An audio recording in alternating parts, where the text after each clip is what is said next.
Good morning, dear students. I am Ejaz Hussain.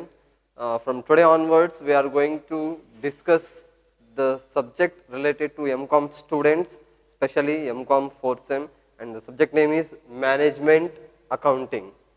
As you are quite familiar with this subject, we are going to continue the aspects which we have been left. ಲಾಕ್ಡೌನ್ಗಿಂತ ಮುಂಚೆ ನಾವೆಲ್ಲಿ stop ಮಾಡಿದ್ವಲ್ಲ topic ಅಲ್ಲಿಂದ ಮತ್ತೆ continue ಮಾಡೋಣ.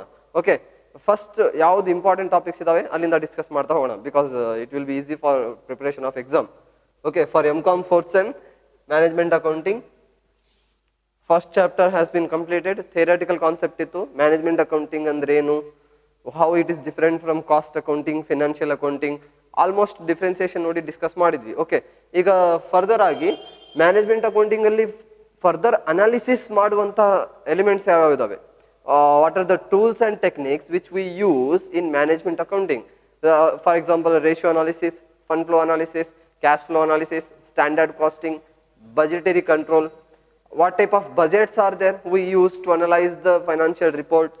Okay, so management accounting is related to the managers who take the decision.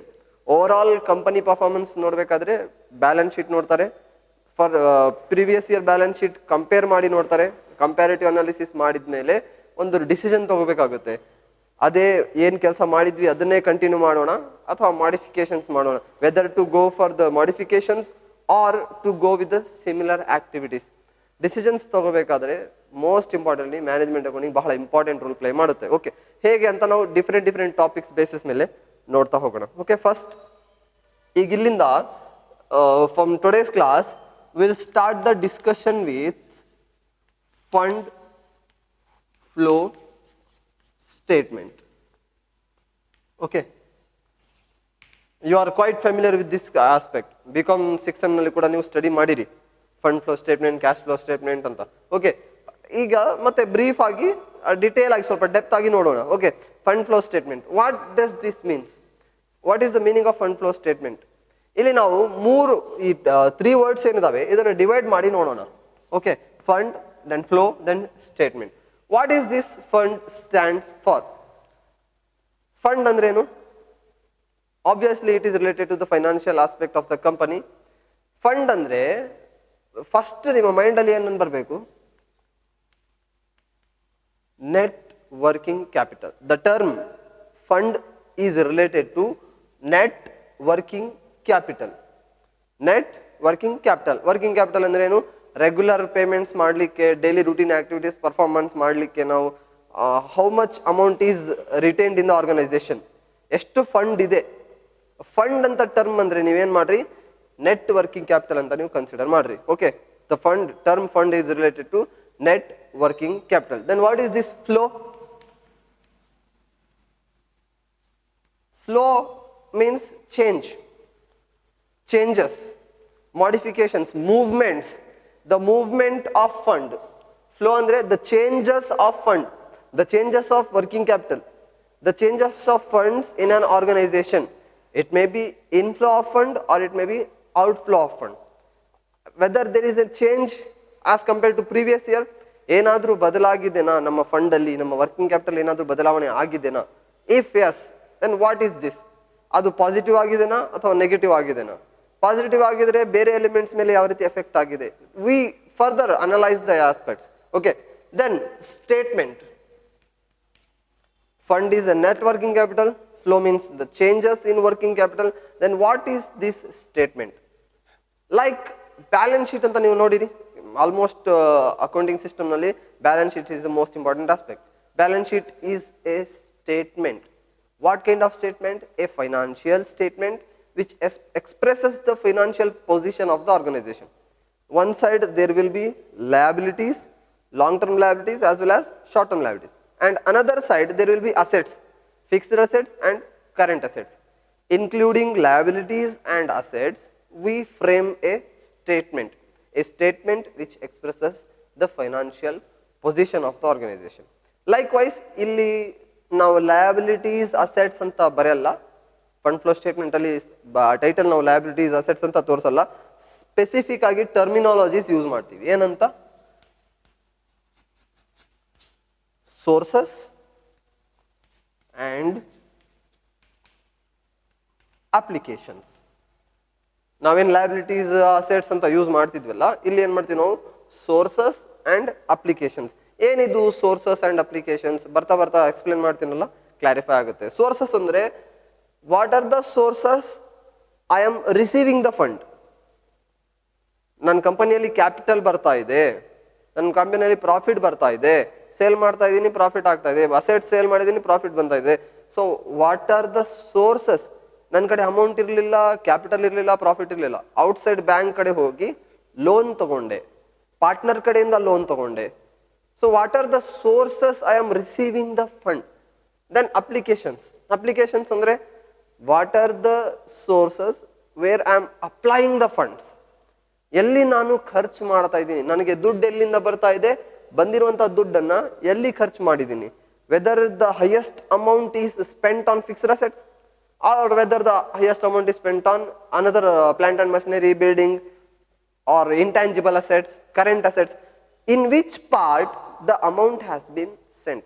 ನನಗೆ 10 crore sources ಬಂದಿದೆ ಅಂದರೆ 5 crore rupees fixed assets, 3 crore rupees intangible assets, then 2 crore rupees current assets. ಈ ರೀತಿ ನಾನು use ಮಾಡಿದ್ದೀನಿ, ಬಂದಿರುವಂಥ ಅಮೌಂಟನ್ನು ಅಪ್ಲೈ ಮಾಡ್ಕೊಂಡಿದ್ದೀನಿ. Where you have applied. So the statement, fund flow statement is nothing but simply nodi, I will write down. It is a statement. ನಾನು ಬರಿತಿರ್ಲಿಲ್ಲ, but 2 marks ಗೆ ಕೇಳೋ ಚಾನ್ಸಸ್ ಇದೆ. Okay, it is a statement which shows, it is a statement which shows how the funds flow, how the funds flow into the business, into the business. And ಬರೇ ಒಳಗಡೆ ಅಷ್ಟೇ ಬರ್ತಾ ಇಲ್ಲ amount, ಬರೇ receive ಮಾಡ್ತಾ ಇಲ್ಲ ನಾನು, ರಿಸೀವ್ ಮಾಡಿದ್ದನ್ನು. and how the funds flow out into the business, out of the business, flow out from the business for a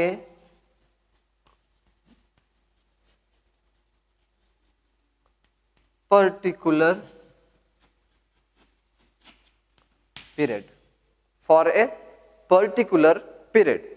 ಇಂತಿಷ್ಟು ಸಮಯಕ್ಕೆ, the business has been running since many years, ಎಷ್ಟೋ ವರ್ಷದಿಂದ business ಅನ್ನು ಮಾಡ್ತಾ ಇದ್ದೀನಿ, but in which period what is the flow of fund inside of the organisation and what is the outflow of the fund in an organisation. Inflow ಎಷ್ಟಾಗಿದೆ, capital ಎಷ್ಟು ಬಂದಿದೆ, profit ಎಷ್ಟು ಬಂದಿದೆ, ಅದನ್ನು ನೋಡ್ತಾ ಇದ್ದೀನಿ. ಲೋನ್ ಎಷ್ಟು ತೊಗೊಂಡಿದ್ದೀನಿ, ಲಾಸ್ಟ್ ಇಯರ್ ತೊಗೊಂಡಿದ್ದೆ, ಲೋನ್ ಇನ್ನೂ ರಿಪೇಮೆಂಟ್ ಆಗ್ತಾ ಇದೆನಾ, what is the balance. So ಎಲ್ಲ ನಾನು ಕನ್ಸಿಡರ್ ಮಾಡ್ತೀನಿ. We will analyse every aspect which is flowing inside the organization and which is flowing outside the organization. Then we can say, okay, the company is applying, correct apply ಮಾಡ್ತಾ ಇದೀವಪ್ಪ, fixed assets ಅಲ್ಲೇ correct use ಮಾಡ್ತಾ ಇದೀವಿ, fixed assets ಮತ್ತೆ machineries ಮೇಲೆ especially use ಮಾಡ್ತಾ ಇದೀವಿ. Okay, it is a simply 2 marks here. It is a statement which shows how the funds flow into the business and how the funds flow out from the business for a particular period. ಇಂತಿಷ್ಟು period ಗೆ ನಾವು use ಮಾಡ್ತಾ ಇದೀವಿ. Okay, the fund flow statement is also called as, ಕೆಲವೊಮ್ಮೆ direct ನೀವು problem ಕೊಟ್ಟು ಕೆಳಗಡೆ prepare fund flow statement ಅಂತ ಕೇಳಲ್ಲ, ಡೈರೆಕ್ಟ್ ಆಗಿ ಏನು ಮಾಡ್ತಾನೆ, prepare the statement of sources and application of fund ಅಂತ ಕೇಳ್ತಾನೆ. ಈ ಥರನೂ ಹೇಳ್ತಾರೆ. ಫಂಡ್ ಫ್ಲೋ ಸ್ಟೇಟ್ಮೆಂಟ್ ಅಂದ್ರೆ ಅಷ್ಟೇ, the statement of sources and application, or the statement where gone statement, where got and where gone statement. ಇಲ್ಲ, ಇನ್ನೊಂದು ಹೆಸರಲ್ಲಿ statement of fund supplied and applied, statement of fund supplied and applied. Or ಈ ಥರ ಕೂಡ ಹೇಳ್ತಾರೆ, inflow outflow fund statement, inflow outflow fund statement. Okay, ಈ ಥರ ಹೆಸರಿದ್ದಾವೆ. ಮತ್ತು ಫಂಡ್ ಫ್ಲೋ ಫಂಡ್ ಅಂದರೆ ನಾನು ಹೇಳಿ ನಿಮಗೆ net working capital of the organisation, how much it is flowing inside and how much it is flowing outside. ಎಷ್ಟು ತಗೊಂಡಿದ್ದೆ, ಎಷ್ಟು ಅಪ್ಲೈ ಮಾಡಿದೆ, ಅದು ಬಹಳ ಇಂಪಾರ್ಟೆಂಟ್ ಆಗಿದೆ. Okay, will move for the next one, the further concept. There are 3 steps to prepare a fund flow statement. We need to go through 3 steps. ಈ major 3 steps follow ಮಾಡಲೇಬೇಕು. If you skip any single step, you cannot complete the statement. ನಮಗೆ final result ಸಿಗಲ್ಲ. Okay, there must be the procedure of 3 steps has to be followed.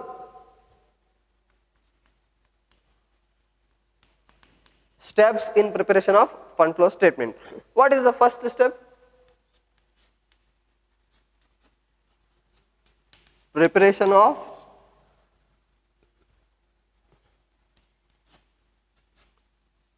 schedule of changes in working capital. Schedule of changes in working capital. The second step is ಬಹಳ easy ಇದೆ. 5 marks ಕೇಳಿದ್ರು ಮಾಡ್ಬೋದು, 15 marks ಕೇಳಿದ್ರು ಮಾಡ್ಬೋದು. It's very easy. Then second one, ascertainment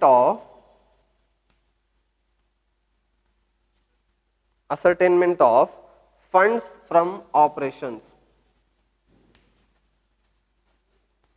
Funds from operations. This is the second step. Unless you complete the first step, you cannot go for the second step. Common sense ಅದು ಗೊತ್ತಿರುತ್ತೆ. First step ಮಾಡಿದ್ಮೇಲೆ second ಸ್ಟೆಪ್ಗೆ ನಾವು move ಆಗಲಿಕ್ಕೆ possible ಆಗುತ್ತೆ. Okay, first ಸ್ಟೆಪ್ನಲ್ಲಿ ಯಾವ elements ತಗೊಂಡಿವಿ ಆ elements second ಸ್ಟೆಪ್ಪಲ್ಲಿ ಬರಲ್ಲ. Okay, second ಸ್ಟೆಪ್ನಲ್ಲಿ ಯಾವ ಬರಬೇಕು ಅದನ್ನ ಫಸ್ಟ್ ಸ್ಟೆಪ್ಪಲ್ಲಿ ತಗೊಳಕ್ಕೆ ಹೋಗಬೇಡಿ, ಮ್ಯಾಚ್ ಆಗಲ್ಲ. ಓಕೆ, ಮ್ಯಾಚ್ ಅಂದ್ರೆ ಮತ್ತೆ ಕ್ರಿಕೆಟ್ ಮ್ಯಾಚ್ ಅಲ್ಲ. The third step, preparation of the fund flow statement. And the last one, the third and the last one, preparation of the funds flow statement. The final result we get, the preparation of the fund flow statement. Okay, ನೀವು ಮತ್ತೆ ಎಕ್ಸಾಮಲ್ಲಿ short ಬರಿಬೇಡಿ, just ನಾನು ಐಡೆಂಟಿಫಿಕೇಶನ್ಗೋಸ್ಕರ ಬರೀತಿದ್ದೀನಿ. Okay, there are 3 steps which are to be followed. First ನಮಗೆ working ಕ್ಯಾಪಿಟಲ್ನಲ್ಲಿ changes ಆಗಿದೆನಾ ಇಲ್ಲ ನೋಡಬೇಕು. ಚೇಂಜಸ್ ಆಗಿದ್ರೆ ಮತ್ತೆ ಇಲ್ಲಿ ಬಂದಿರುವಂಥ ರಿಸಲ್ಟ್ ಫಂಡ್ ಫ್ಲೋ ಸ್ಟೇಟ್ಮೆಂಟಲ್ಲಿ ಎಫೆಕ್ಟ್ ಆಗುತ್ತೆ. ಯಾವ ರೀತಿ ಅಂತ ನಾನು ಹೇಳ್ತೀನಿ. ಮತ್ತೆ funds from operation. Operation is related to operating activities. What are the operating activities and what are the non operating activities. Again non operating activities ನಲ್ಲಿ ಮತ್ತೆ ನಾನ್ ಆಪರೇಟಿಂಗ್ ಎಕ್ಸ್ಪೆನ್ಸಸ್, ನಾನ್ ಆಪರೇಟಿಂಗ್ ಇನ್ಕಮ್ಸ್, ಈ ತರ ಡಿವೈಡ್ ಮಾಡ್ತೀವಿ. ಇದನ್ನ ಈ step ಬಂದಾಗ ನಾನು detail ಆಗಿ ಎಕ್ಸ್ಪ್ಲೇನ್ ಮಾಡ್ತೀನಿ. ಓಕೆ, ಫಸ್ಟ್ ಸ್ಟೆಪ್ ಅನ್ನು ನೋಡೋಣ. Will go with the first step, preparation of schedule of changes in working capital. ಬಹಳ ಈಸಿ ಇದೆ. ಒಂದೆರಡು ಪಾಯಿಂಟ್ ಅನ್ನ ನೀವು ಮೈಂಡಲ್ಲಿ ಇಟ್ಕೊಂಡ್ರೆ ಕಂಪ್ಲೀಟ್ ಶೆಡ್ಯೂಲ್ ಈಸಿಯಾಗಿ ಫಾಲೋ ಅಪ್ ಮಾಡ್ತೀವಿ. Okay, statement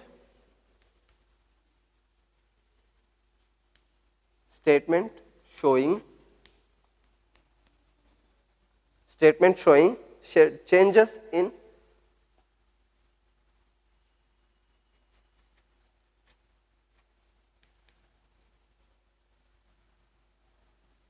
changes of working capital. Statement showing changes of working capital.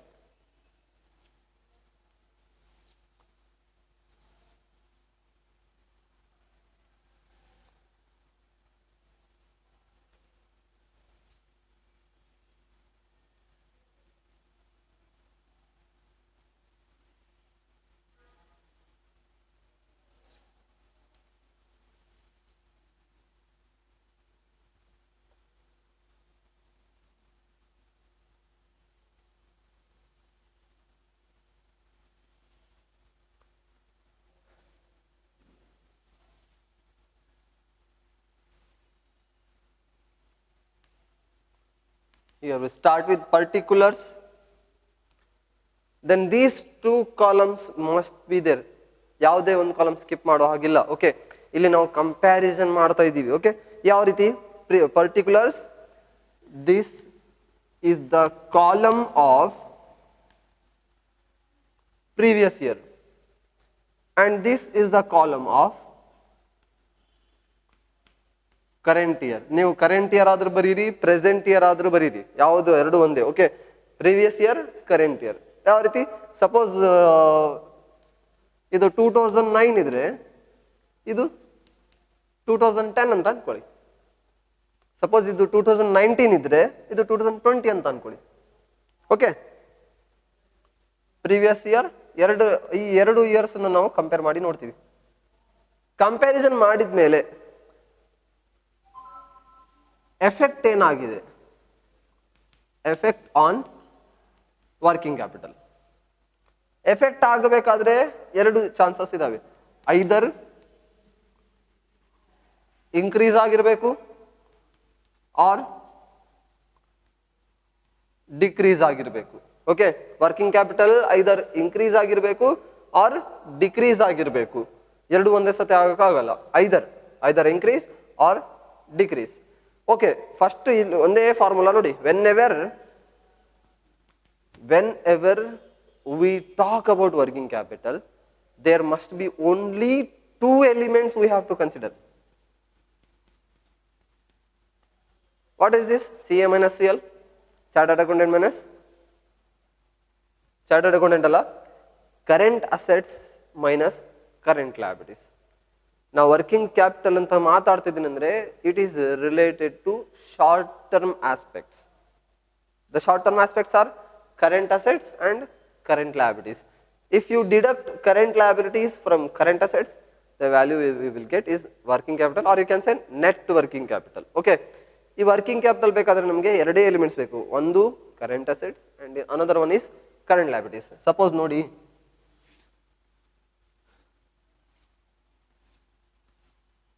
ನಮಗೆ ಬ್ಯಾಲೆನ್ಸ್ ಶೀಟ್ ಕೊಟ್ಟಿರ್ತಾರೆ, ಅವರೇ ಬ್ಯಾಲೆನ್ಸ್ ಶೀಟ್ ಕೊಟ್ಟಿರ್ತಾರೆ. ಬ್ಯಾಲೆನ್ಸ್ ಶೀಟ್ ಅಲ್ಲಿ ನಮಗೆ ಈ ಕಡೆ ಶೇರ್ ಕ್ಯಾಪಿಟಲ್ ಇರುತ್ತೆ, ಈ ಕಡೆ ರಿಸರ್ವ್ಸ್ ಇರುತ್ತೆ, ದೆನ್ ಕ್ರೆಡಿಟರ್ಸ್, ಬಿಲ್ಸ್ ಪೇಯಬಲ್. ಈ ಕಡೆ ಏನಿರುತ್ತೆ ನಮಗೆ ಫಿಕ್ಸ್ಡ್ ಅಸೆಟ್ಸ್ ಇರ್ತವೆ, ದೆನ್ ಇನ್ವೆಸ್ಟ್ಮೆಂಟ್ಸ್ ಇರುತ್ತೆ, then cash, then debtors, then stock, ಈ ತರ ಕೊಟ್ಟಿರ್ತಾರೆ ನಮಗೆ. ಓಕೆ, ಅದು ಮತ್ತೆ 1 ಇಯರ್ ಕೊಟ್ಟಿರಬಾರ್ದು, 2 ಇಯರ್ಸ್ ವ್ಯಾಲ್ಯೂ ಕೊಟ್ಟಿರಬೇಕು. ಬ್ಯಾಲೆನ್ಸ್ ಶೀಟ್ ನಲ್ಲಿ share capital, long term liabilities, current liabilities ಅಂತ ಈ ರೀತಿ ವ್ಯಾಲ್ಯೂಸ್ ಕೊಟ್ಟಿರ್ತಾರೆ. ನಾನೇನು ಹೇಳ್ತಾ ಇದ್ದೀನಿ, ವರ್ಕಿಂಗ್ ಕ್ಯಾಪಿಟಲ್ ಅಂತ ಮಾತಾಡ್ತಿದ್ರಲ್ಲ, when you talk about working capital, you must only consider what is the current assets and what are the current liabilities. Current assets ಅಂದ್ರೆ, current liabilities ಅಂದ್ರೆ ಇವೆರಡೆ, creditors and bills payable. Liabilities side ಕೆಳಗಡೆ ಇರುತ್ತೆ. Then current assets ಅಂತ ಮಾತಾಡ್ತಿದ್ರಂದ್ರೆ ಇವು ಮೂರೇ, cash, debtors, stock. DR ಅಂದ್ರೆ doctor ಅಲ್ಲ, debtors and stock. ಇದನ್ನ ಮಾತ್ರ ಕನ್ಸಿಡರ್ ಮಾಡಿ ನೀವು. ಓಕೆ, ಈಗ ಇದರಲ್ಲಿ ದಟ್ಸ್ ಜಸ್ಟ್ ಅನ್ ಎಕ್ಸಾಂಪಲ್. ನಾವೇನ್ ಮಾಡ್ತೀವಿ, ಎರಡು ಪಾರ್ಟ್ಸ್ ಗಳಾಗಿ ಮಾಡ್ತೀವಿ, ಒಂದು current assets and current liabilities. Part A is related to current assets. What are these current assets? For example ಬರ್ದಿನಿ ನಾನು, ಈಗ ಫರ್ದರ್ ಆಗಿ ನೋಡಿ. Cash in hand, cash at bank, ಎರಡು ಒಂದೇ, the cash balances, then bills receivable. ಈ ಕಡೆ ಏನ್ ಮಾಡಿ ನೀವು ಈ ತರ ಹಾಕೊಳ್ಳಿ. ನೀವು ಬೇಕಾದ್ರೆ $Y ಆದ್ರೂ ಹಾಕೊಳ್ಳಿ, $A, $B ಯಾವ್ದಾದ್ರು ಹಾಕೊಳ್ಳಿ. ಮತ್ತೆ ನಾನು $X ಯಾಕೆ ಬರ್ತೀನಿ ಅಂತ ಕೇಳಿ, ನೀವು ಬಹಳ ಶಾಣರಿದ್ದೀರಿ.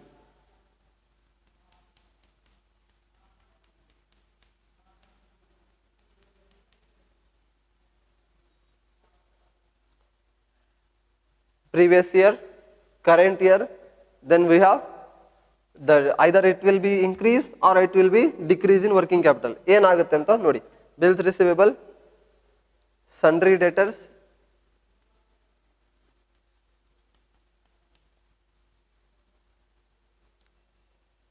then ಸ್ಟಾಕ್ ಅಂತ ಆದ್ರೂ ಹೇಳ್ರಿ, ಇನ್ವೆಂಟ್ರಿ ಆದ್ರೂ ಹೇಳ್ರಿ, ನಿಮ್ಮ ಇಷ್ಟ.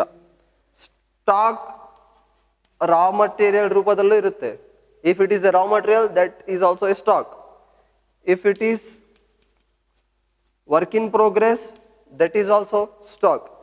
If it is finished goods, raw material ಇದ್ರೂ ಸ್ಟಾಕ್ ಅಂತ ಕನ್ಸಿಡರ್ ಮಾಡಿ. ವರ್ಕ್ ಇನ್ ಪ್ರೋಗ್ರೆಸ್ ಅಂದ್ರೆ ಇನ್ನೂ ಕಂಪ್ಲೀಟ್ ಆಗಿರಲ್ಲ, ಅದ್ರ ಮೇಲೆ ಏನೋ ಒಂದೆರಡು ಕವರ್ ಹಾಕೋ ಅಷ್ಟೇ ವೇಟ್ ಮಾಡ್ತಿರ್ತೀರಿ ನೀವು. ವರ್ಕ್ ಇನ್ ಪ್ರೋಗ್ರೆಸ್ ಇದ್ರೂ ಇಲ್ಲೇ ಬರುತ್ತೆ. Finished goods is also stock. Okay, then prepaid expenses.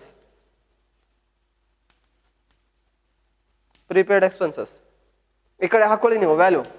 Sir ಮತ್ತೆ ನೀವು ಹಾಕಿಲ್ಲ ನಾನು ಹಾಕಲ್ಲ ಅನ್ಕೊಂಡಿರಿ ನೀವು, ಈ ತರ ವ್ಯಾಲ್ಯೂ ಹಾಕೊಳ್ಳಿ. Then outstanding incomes.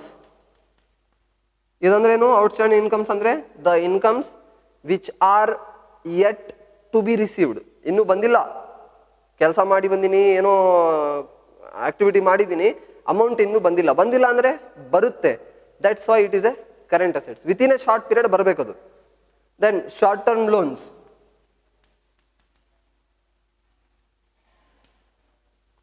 ನಾನು ಕರೆಂಟ್ ಅಸೆಟ್ ಬರೀತಾ ಇದ್ದೀನಿ, ಎಕಡೆ ಇರ್ತವೆ?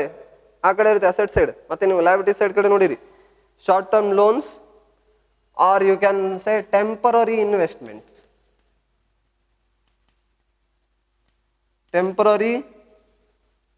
ಟೆಂಪರರಿ ಇನ್ವೆಸ್ಟ್ಮೆಂಟ್ ಅಂತಾನು ಹೇಳ್ತಾರೆ. ಕೆಲವೊಂದಿಷ್ಟು ಬುಕ್ಸ್ ನಲ್ಲಿ ಏನಿದೆ ಶಾರ್ಟ್ ಟರ್ಮ್ ಇನ್ವೆಸ್ಟ್ಮೆಂಟ್ ಅಂತ ಇದೆ. ಓಕೆ, ಟೆಂಪರರಿ ಇನ್ವೆಸ್ಟ್ಮೆಂಟ್ ಅಂತ ಬರ್ಕೊಳ್ಳಿ. As we assign the values will get the result. ಇಲ್ಲಿ ಏನಾಗುತ್ತೆ, ಟೋಟಲ್ ಕ್ಲೋಸ್ ಮಾಡಬೇಡಿ. ಓಕೆ, ಜಸ್ಟ್ ಏನ್ ಮಾಡಿ, total of A, total A, total A ಬಂತಾ? ಇನ್ನೊಂದು ಪಾರ್ಟ್ ಯಾವುದು? Current liabilities, part B. Okay, part B current liabilities. And what are the current liabilities? There are different liabilities which we can, for example, creditors and bills payable. Adanne follow up ಮಾಡಿ ನೋಡೋಣ. I'll erase this one.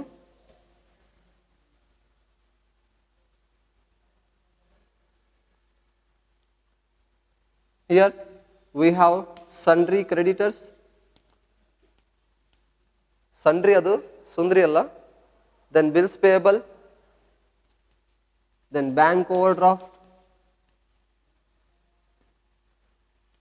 Just like that values assign ಮಾಡ್ರಿ. Either increase ಆಗುತ್ತೆ or decrease ಆಗುತ್ತೆ, ಏನಾದ್ರೂ ಒಂದು ಆಗುತ್ತೆ. ಎಲ್ಲದಕ್ಕೆ ಹಾಕೊಳ್ಳಿ ವ್ಯಾಲ್ಯೂಸ್.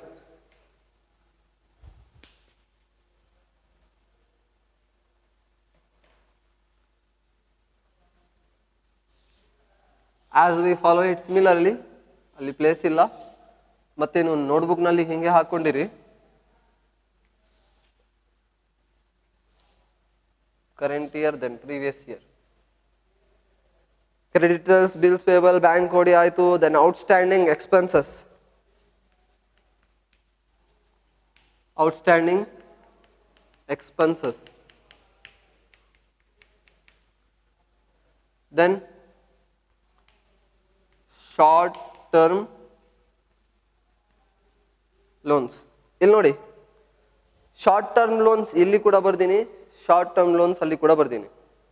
ಏನಿದ್ರ ಅರ್ಥ? ಇಲ್ಲಿ ಏನು, here the short term loans are those which has been given by my company. ನಾನು ಬೇರೆಯವ್ರಿಗೆ ಲೋನ್ಸ್ ಕೊಟ್ಟಿದ್ರೆ ಅಲ್ಲಿಂದ ರಿಟರ್ನ್ ನನಗೆ ಇಂಟ್ರೆಸ್ಟ್ ಬರುತ್ತೆ. ಈ ಲಯಬಿಲಿಟಿ ಸೈಡ್ ಬರುವಂತದ್ದು, these are the loans which has been taken by my company. ಈ ಶಾರ್ಟ್ ಟರ್ಮ್ ಲೋನ್ಸ್ ಏನು, ಒಂದು ವರ್ಷದಲ್ಲಿ ರಿಟರ್ನ್ ಕೊಡ್ತೀನಪ್ಪ ಅಂತ ನಾನು ಬೇರೆಯವ್ರ ಕಡೆ ತಗೊಂಡಿನಿ ಲೋನ್ ಅಮೌಂಟ್ ಅನ್ನು, ನಾನು ಇಂಟ್ರೆಸ್ಟ್ ಪೇಮೆಂಟ್ ಮಾಡಬೇಕು. So that's why it's a liability. ಮತ್ತೆ ನೀವು ಕನ್ಫ್ಯೂಸ್ ಆಗಿರಿ. Okay, then income received in advance.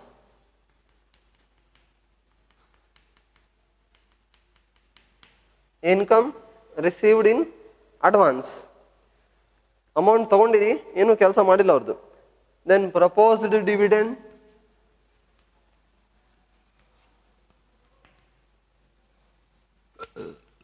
provision for tax, proposed dividend, provision for taxation.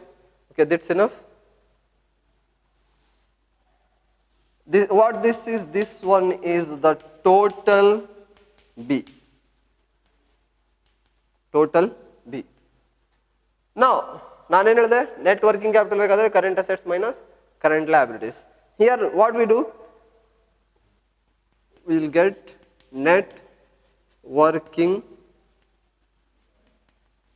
capital which is A minus B. A ಅಂದರೆ current assets, B ಅಂದರೆ current liabilities. A minus B ನಮಗೆ value ಬರುತ್ತೆ, ಇಲ್ಲೇ ಗೊತ್ತಾಗುತ್ತೆ, A minus B. So based on this value we can say whether it is 2009 ನಲ್ಲಿ 10,000 ಇತ್ತು, 2010 ನಲ್ಲಿ 15,000 ಆಯಿತು. ಅಂದರೆ ಇನ್ಕ್ರೀಸ್ ಇನ್ ವರ್ಕಿಂಗ್ ಕ್ಯಾಪಿಟಲ್ ಏನಾಗುತ್ತೆ ನಮಗೆ, ಇಲ್ಲಿ ಏನು ರಿಸಲ್ಟ್ ಬರುತ್ತಲ್ಲ, this result is either increase or decrease in working capital. ಯಾವುದಾದ್ರೂ ಒಂದು ಕಡೆ ಬ್ಯಾಲೆನ್ಸ್ ಬರುತ್ತೆ. Now we will close this one.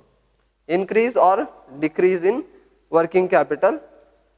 Last ಗೆ ನಾವು ಟೋಟಲ್ ಅಂತ ಆಡ್ ಮಾಡಿ ಬಿಟ್ಬಿಡ್ತೀವಿ.